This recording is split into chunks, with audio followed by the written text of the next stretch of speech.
Hello everyone. Last video में हमने first law of thermodynamics को डिस्कस किया था और उससे रिलेटेड कुछ प्रॉब्लम्स को डिस्कस किया था। इस वीडियो में भी हम फर्स्ट लॉ ऑफ थर्मोडायनेमिक्स से रिलेटेड कुछ और प्रॉब्लम्स को करेंगे जो आपके कॉन्सेप्ट को क्लियर करने में हेल्पफुल रहेगी। और इन प्रॉब्लम से आप ये देख पाएंगे कि एग्ज़ाम्स के अंदर किस टाइप की प्रॉब्लम्स पूछी जाती हैं। तो ये एक प्रॉब्लम है जो कि गेट में पूछी गई थी। An ideal gas in a cylinder is compressed adiabatically to 1/3 of its initial volume. During the process, 20 joule work is done on the gas by compressing agent. Which of the following statement is true? मतलब हमें क्या दे रखा है, एक ideal gas दे रखी है और वो कंप्रेस्ड की गई है adiabatically to 1/3 of its initial volume. यानी इसमें क्या दे रखा है, एडियाबैटिक प्रोसेस दे रखा है। एडियाबैटिक प्रोसेस में हमें पता है कि हीट क्या होती है, कांस्टेंट। अगर हीट कांस्टेंट है तो चेंज इन हीट कितना हो जाएगा, 0। ओके, अब during this process 20 joule work is done on the gas. यानी यहाँ पे क्या दिया गया है, work is done on the gas. और हम लोगों ने साइन कन्वेंशन किया था जब हम वर्क को स्टडी कर रहे थे। उस टाइम हम लोगों ने पढ़ा था कि जब भी work is done on the system होता है तो हम वर्क को नेगेटिव लेते हैं। तो यहाँ पे वर्क कितना आ जाएगा, -20 जूल। ओके, अब यहाँ क्या दे रखा है, which of the following statement is true? Change in internal energy is 0, internal energy increased by 20 joule, internal energy decreased by 20 joule, temperature of gas decrease। यानी हमें क्या क्या दे रखी, हीट दे रखा है, वर्क दे रखा है, इंटरनल एनर्जी दे रखी है। तो हमें पता है कि ये तीनों quantities first law of thermodynamics से रिलेटेड होती हैं। तो हमें पता है कि dQ is equal to du plus dW according to first law of thermodynamics. अगर मैं इन जो वैल्यूज़ हम लोगों ने अभी निकाली है इनको इस इक्वेशन फर्स्ट में रखती हूँ तो हमें क्या मिलेगा, dQ क्या है, 0 है। dQ 0 है तो इसका मतलब du प्लस dW। तो हम कह सकते हैं कि dW is equal to minus of du और we can say du is equal to minus of dW। अब यहाँ पे माइनस dW की वैल्यू क्या है, माइनस ऑफ 20 जूल। ओके, यहाँ पे कितना आ जाएगा, ये 20 जूल, क्योंकि चेंज इन इंटरनल एनर्जी क्या आ रहा है, पॉजिटिव आ रहा है। इसका मतलब जब सिस्टम इनिशियल स्टेट से फाइनल स्टेट पे गया है तो उसकी इंटरनल एनर्जी क्या हुई है, इंक्रीज हुई है बाय 20 जूल। ठीक है, तो हम कह सकते हैं internal energy increase by 20 joule. तो हमारा आंसर हो जाता है ऑप्शन बी। नेक्स्ट जो प्रॉब्लम है वो CSIR नेट की प्रॉब्लम है। इसमें क्या दे रखा है, a given quantity of gas is taken from the state A to C reversibly by 2 paths A to C directly and A to B then B to C as shown in figure। यानी एक figure दे रखी है या इसमें क्या दे रखा है, एक सिस्टम दे रखा है, वो A स्टेट से C स्टेट तक डायरेक्टली A to C भी जा सकता है और वो A to B and then B to C भी जा सकता है। ठीक है, during A to C the work done by the gas is 100 joule. यानी जब वो सिस्टम A to C जाता है तो यहाँ पे वर्क डन कितना है, बाय द गैस दे रखा है। यहाँ पे एक चीज़ है, work done by the gas, क्योंकि हमें पता है जब work done by the gas होता है तो हम उसको क्या लेते हैं, पॉजिटिव, और वो क्या दे रखा है, 100 जूल। ओके, नेक्स्ट क्या आगे क्या दे रखा है, and the heat absorbed is 150 joule. और इस जब वो A to C जा रहा है तो उस टाइम हीट एब्जॉर्ब कितनी है, 150। अब work done by the gas है, when it goes from A to C, work done by the gas, work done by the gas हम क्या लेते हैं, पॉजिटिव लेते हैं, और वो क्या दे रखा था, 100 जूल। और हीट एब्जॉर्ब्ड इज 150 जूल। और हमें पता है कि जब heat is given to the system, वो क्या होता है, वो भी हम पॉजिटिव लेते हैं, तो d Q is equal to 150 joule. तो अब मैं यहाँ से चेंज इन इंटरनल एनर्जी निकाल सकती हूँ according to first law of thermodynamics, D Q is equal to D you plus D डब्ल्यू। तो यहाँ से डी यू की वैल्यू कितनी आ जाएगी, d q minus d W is equal to कितना आ जाएगा, ये डी क्यू कितनी दे रखी है 150 minus 100 is equal to 50 joule. Okay, अब क्या दे रखा है, if during the process A to B and then C, यानी जब मेरा सिस्टम ए से बी एंड बी से सी जा रहा है तो उस टाइम पे work done by the gas is 30 joule. इस टाइम पे वर्क डन कितना दे रखा है इसका 30 जूल। तो हमें निकालना है कि जब हमारा system A to B B to C इस पाथ से सी स्टेट पे जाएगा तो हीट कितनी एब्जॉर्ब करेगा, ये निकालना है। ओके, अब क्योंकि हमारी इंटरनल एनर्जी है वो क्या है, एक स्टेट फंक्शन है, यानी वो डिपेंड करती है initial state and final state के ऊपर, चाहे सिस्टम एक पाथ से जाए या सिस्टम दूसरे पाथ से जाए, ठीक है। यानी वो डिपेंड करती है सिर्फ इनिशियल और फाइनल स्टेट पे, वो पाथ डिपेंडेंट नहीं होती। तो दोनों ही पाथ के लिए चेंज इन इंटरनल एनर्जी क्या रहेगा, सेम रहेगा। तो अब मैं यहाँ पे according to first law of thermodynamics D q किसके बराबर हो जाएगा, डी डब्ल्यू प्लस डी यू। ओके, तो डी क्यू की वैल्यू कितनी आ जाएगी, यहाँ से डी डब्ल्यू कितना दे रखा है, अब work done by the gas is 30 joule, यानी जब process A to B B to C जा रहा है तो उस टाइम वर्क डन कितना है 30 जूल। 30 जूल, क्योंकि यहाँ पे भी work done by the gas है तो इसको मैं पॉजिटिव ले रही हूँ, plus d you. D you कितना आया था हम लोगों का फॉर पाथ 1 कितना आया है, ये 50 जूल। तो कितना आ जाएगा हमारा 80 जूल। तो heat absorb by the system when it goes from A to C via path 2 is 80 joule। तो हमारा ऑप्शन हो जाता B। नेक्स्ट प्रॉब्लम है, ये भी CSIR नेट से ही है। इसमें दे रखा है the pressure P of a fluid is related to its number density rho by the equation of state P is equal to A rho plus B rho square, where A and B are constant. If the initial volume of fluid is V naught, the work done on the system when it is compressed so as to increase the number density from rho naught to rho naught. आपको हर एक line का meaning समझना पड़ेगा। The pressure P of a fluid is related to its number density। यहाँ पे दे रखा है number density rho, यानी यहाँ पे दे रखा है rho यानी number डेंसिटी। ओके, और हमें पता है नंबर डेंसिटी क्या होता है, number of particle per unit volume, ठीक है। और यहाँ पे जो प्रेशर है वो नंबर डेंसिटी से इस रिलेशन से रिलेटेड है, P is equal to A rho plus B rho square.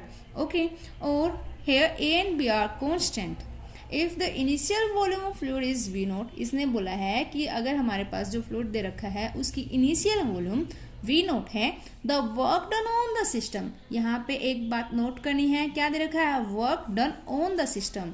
Work done on the system है तो according to sign convention work done is negative. Okay, अब यहाँ पे दे रखा when it is compressed so as to increase the number density from rho naught to rho naught. हमें क्या calculate करना है, work done on the system so as to increase the number density from rho naught to rho naught, यानी rho naught से to rho naught तक number density हमें change करनी है तो उसके लिए कितना काम करना पड़ेगा, ठीक है। अब यहाँ पे जो प्रेशर दे रखा है वो कांस्टेंट नहीं है, वो वेरिएबल है, और हमें पता है कि वर्क डन किसके बराबर होता है, integration of P D v. क्योंकि वर्क डन नेगेटिव है तो मैंने इसके लिए नेगेटिव साइन यूज किया है। ठीक है, तो यहाँ पे जो हमें इंटीग्रेशन करना है वो विद रिस्पेक्ट टू वॉल्यूम करना है, बट जो हमें लिमिट्स दे रखी है वो नंबर डेंसिटी की टर्म में दे रखी है, तो हम कन्वर्ट कर सकते हैं वॉल्यूम इंटीग्रल को नंबर डेंसिटी इंटीग्रल में। तो हमें पता है इस रिलेशन से वॉल्यूम किसके बराबर आ जाएगी, n बाय रो। ओके, तो यहाँ से dv की वैल्यू कैलकुलेट कर सकते हैं, dv is equal to minus of n by rho square d rho. Okay, अब ये वैल्यूज इसमें पुट कर देते हैं, minus integration limits goes from rho naught to rho naught. Okay, यहाँ पे p की वैल्यू कितनी दे रखी है, a rho plus b rho square.